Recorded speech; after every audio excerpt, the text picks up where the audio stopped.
Just 8 miles of water separate Europe from Africa at its narrowest point. Today, that stretch of sea is the site of one of the deadliest migration crises in modern European history. But this is not the first time the Strait of Gibraltar has changed the fate of a nation. 1,300 years ago, it was the gateway for a conquest that would reshape Spain for the next 8 centuries. In the year 711, a Berber commander named Tariq ibn Ziyad landed on the southern coast of Spain with an army of roughly 7,000 men, mostly Berbers, Syrians, and Yemenis, serving the Umayyad Caliphate. The rock where he made landfall still bears his name today, Jabal Tariq, the Mountain of Tariq, which centuries of language would soften into Gibraltar. Tariq's forces met the Visigothic king Roderick in a decisive battle. The Visigothic Kingdom, weakened by internal division and succession disputes, collapsed with startling speed. Within just 7 years, Umayyad forces had conquered nearly the entire Iberian Peninsula.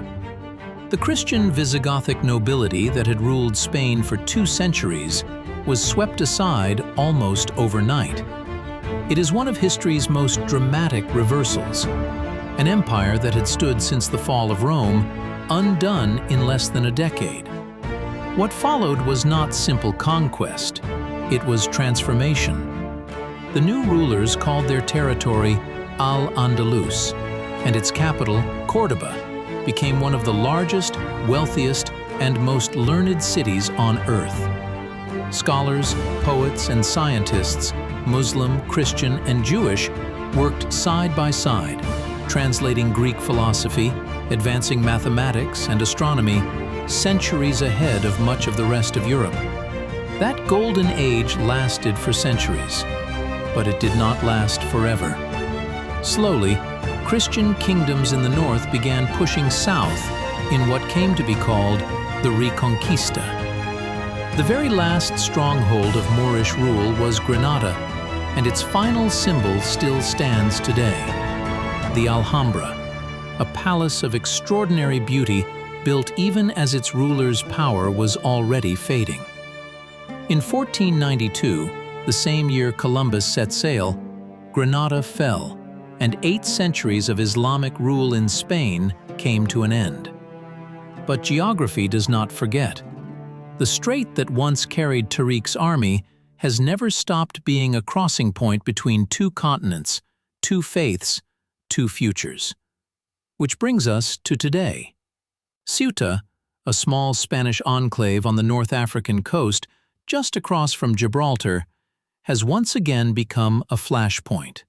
In the past week, tens of thousands of people attempted to cross from Morocco into Ceuta, and at least 67 people have died in the attempt. Some drowned, some killed in the crush at the border fence.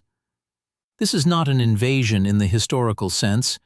It is a humanitarian and migration crisis, driven by desperation, poverty, and the same narrow strip of water that has connected and divided these 2 lands for over 1,000 years. 1,300 years ago, this stretch of sea carried an army that reshaped a civilization. Today, it carries desperate families fleeing hardship, often at tragic cost. The geography has not changed. The stakes, in their own way, never have. History does not repeat, but at the Strait of Gibraltar, it certainly rhymes.